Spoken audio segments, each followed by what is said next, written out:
Howdy, dear gang of mine. As promised, this is part 2 of the Q&A from my webinar, AI and You. And just as a note, I have always loved the expression from the post office. In the central post office in New York City, there was a massive building, and all across the front, chiseled in stone, were these words, and I've always loved it. And it says, "Neither rain nor snow nor heat nor gloom of night stays these couriers from the swift completion of their rounds." And I will add, for the sake of this podcast, neither will allergies. So my allergies are very bad this week, so please bear with me as I get through these questions with you. Okay, let's do this.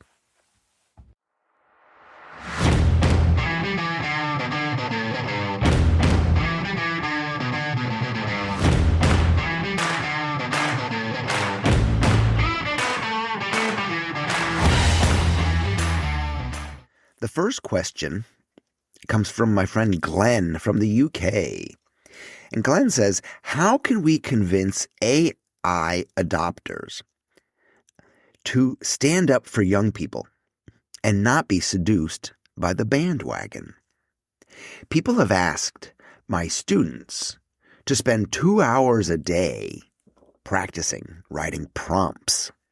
Why do you think they have such a stake in us all following them into oblivion? Well put, Glenn. Bravo.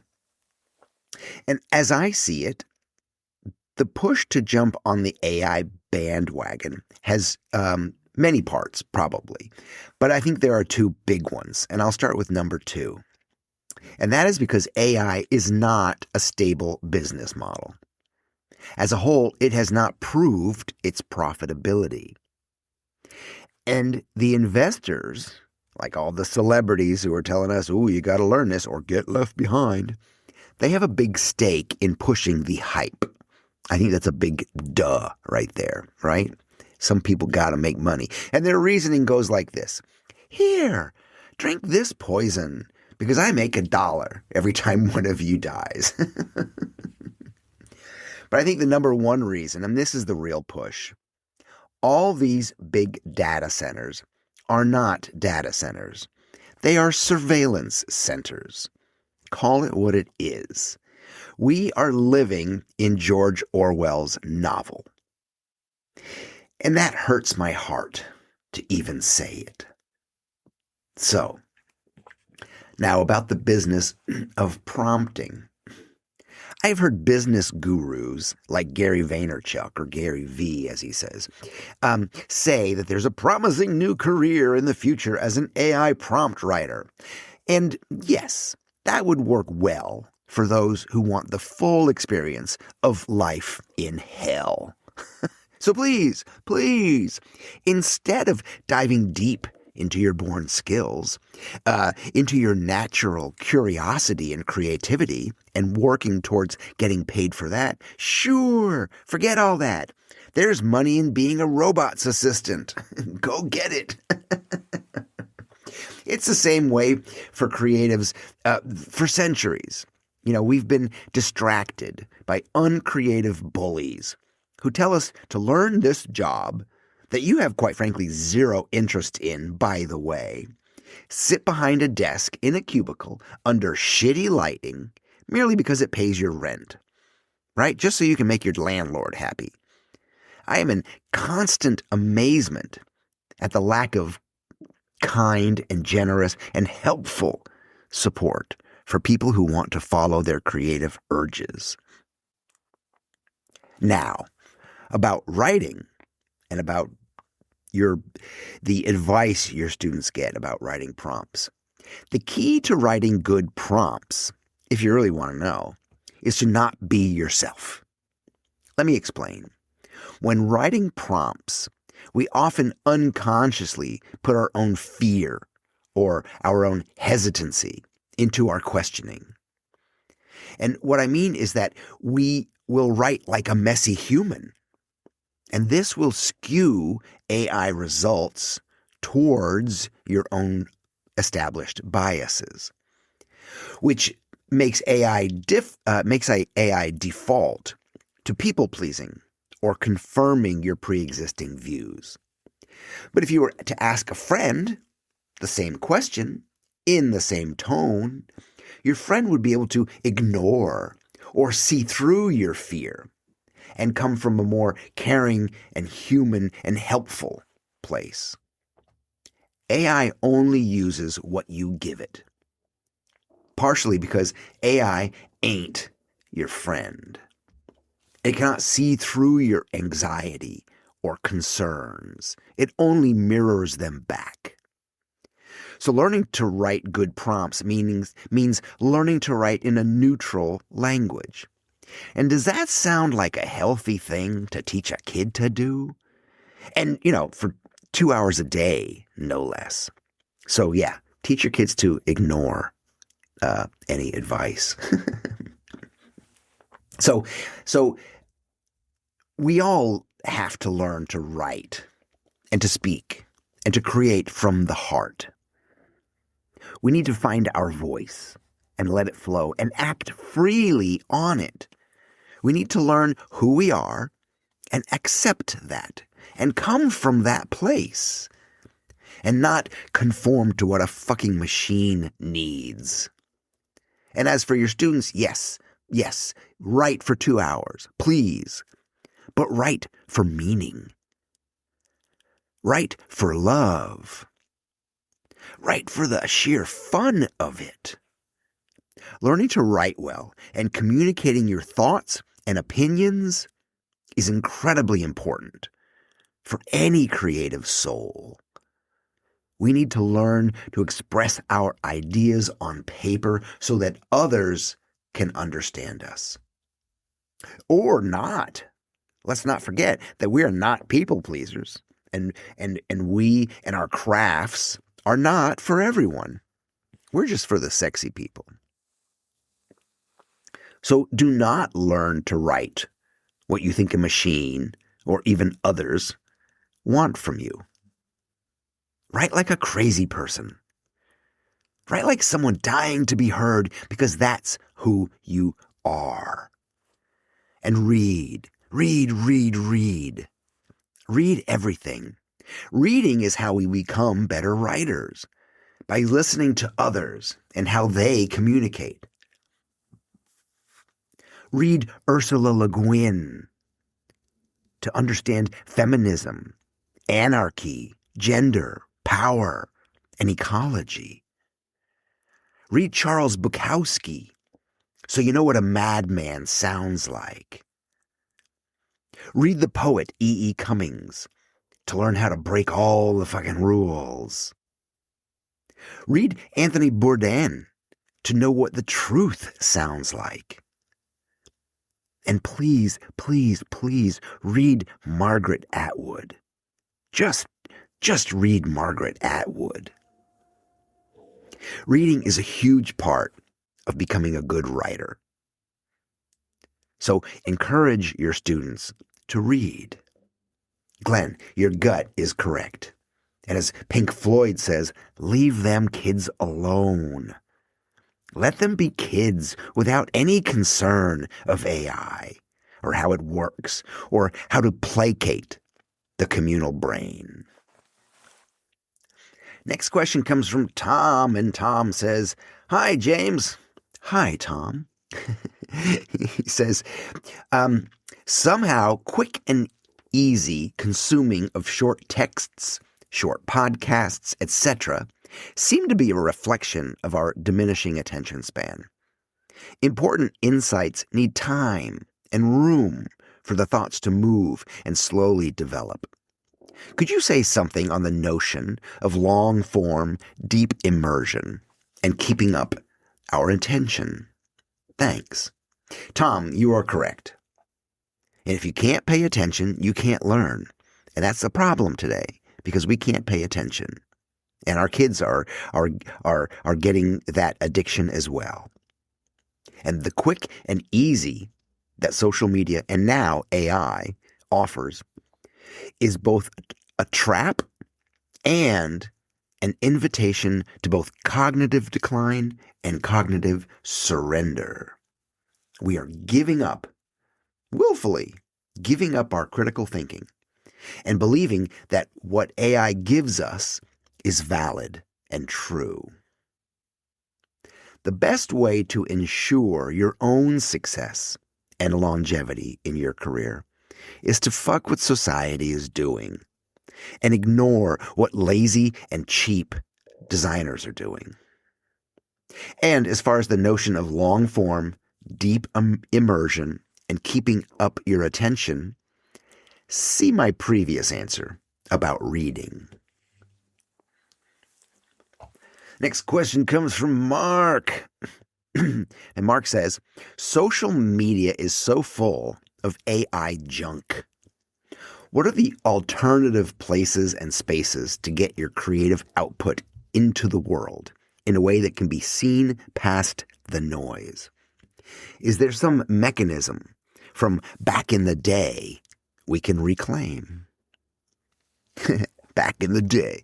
Yeah, well, back in the day. I love that. Mark, you ask about alternatives to the sloppy noise of AI and social media and some mechanism to make connection and be seen past the noise. Listen, my first solo show as a poster designer was in Osaka, Japan. And that happened before the internet. How did that happen? I made it happen. How did I get into the collection at the Museum of Modern Art in New York before social media? Well, I made it happen. I asked. That's a wonderful story. I asked. I asked for what I wanted, and I followed through with it. So my answer is ask for what you want. Social media is a way to get out into the world, but it is scattershot, more like carpet bombing and not specific. So figure out what you want. Figure out who you want to talk to and go there. Talk to people. I try to ask for what I want, and I don't always get what I ask for. But making yourself visible, learning to say, look at me, look what I can do. That is the skill. Being bold and audacious are skills too. Listen, I try to ask for what I want, but I worked as the creative director for the men's line for Yohji Yamamoto, who I think is one of the most important and fantastic fashion designers on the planet. But I had no idea I could go ask. They came to me, and they came to me because I was loud, because I made myself present. And after his death, I learned that Anthony Bourdain was a fan of my work. But I didn't ask. I didn't go there. I should have gone there. I was a fan. His restaurant in New York, Les Halles, was my go-to place. So ask for what you want. You'd never know what you're going to get. And so many answers to all of our questions about how to get something done can be summed up this way. You are a creative person. So that means whatever you need, whatever you want, you should do it creatively. How about this? Have you ever tried sending something in the mail? Geez, that means so much more now. But in your question, the question of how to be seen, here's another way to think about it. Mark, you should be seen by your discipline and consistency. You should be known for your courage and your presence, by your ability to make meaning and connection. So more than anything, you should be noted by your character. These things still matter. And these are what your audience really wants. Right now, you're thinking, oh man, I wish James Victori could be my mentor, my guru. Hell, I wish he was my coach. Well, you can make that happen. Go to yourworkisagift.com. There's a questionnaire that will probably help you out, but it'll also give you access to a free call. So let's talk. Let's free you from overwhelm and creative frustration. Let's build your business and help you get paid to do what you love. Again, go to yourworkisagift.com. Let's talk. This next question is a very heartfelt one, and it comes from Constanza. And Constanza writes and says, the fight against AI starts to sound like too much. Can it be fixed if we are only a handful of us in this resistance? Constanza, I hear you. But there are more of you. There are more of us. And we have to hope to find them and inspire them and instill our hope in them and make them see and believe like you do. We have to find our band of brothers and sisters. How, you may ask? Well, with our work, with our discipline and bravery, and even with our fears, but especially our words. Words, words, words.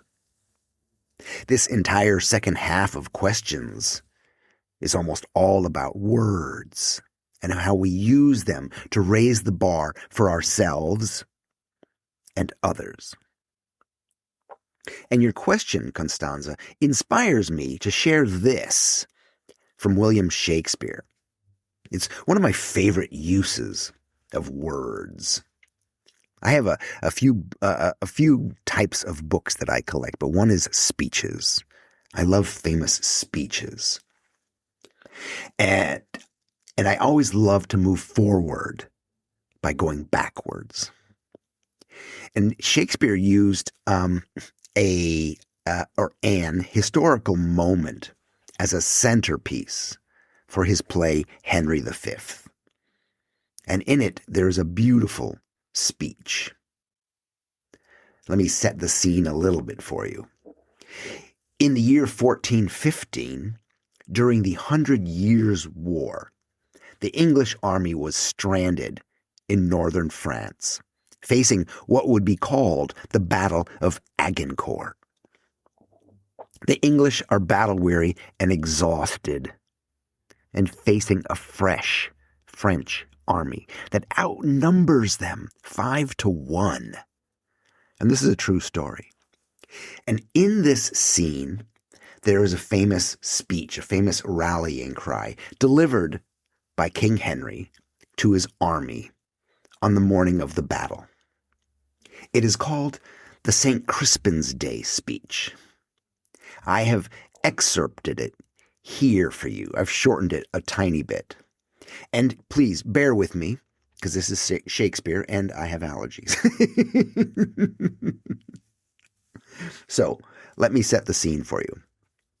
It is dawn before the battle, and the king's men are grumbling. They're fearful. And one of them says, "Oh, that we now had here but 1/10,000 of those men in England." And Henry says, "What's that? Who wishes it so? My cousin Westmoreland? No, fair cousin. If we are marked to die, we are enough to do our country loss.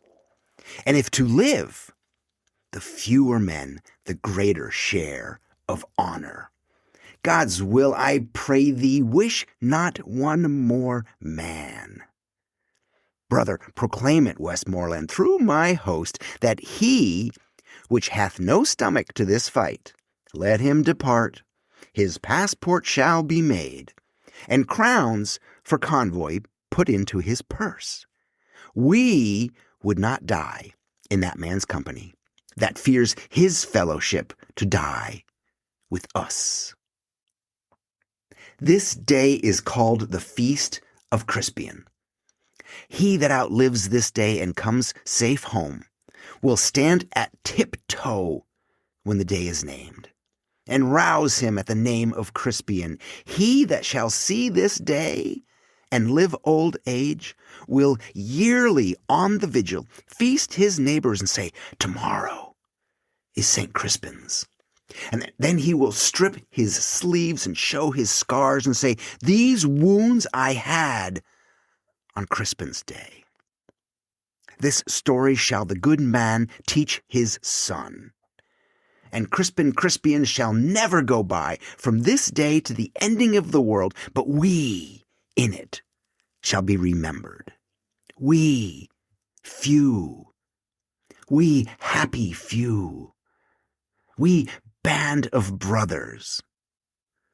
For he today that sheds his blood with me shall be my brother. And gentlemen in England now asleep shall think themselves accursed they were not here, and hold their manhood cheap, whilst any speaks that fought with us on St. Crispin's Day. I love it. Words, words, words. Constanza, we are enough for this fight. Dearest gang, take a breath. Know that you are not alone. I'm James Victori, and I love you, and I believe in you, even if you don't. Thank you for being here.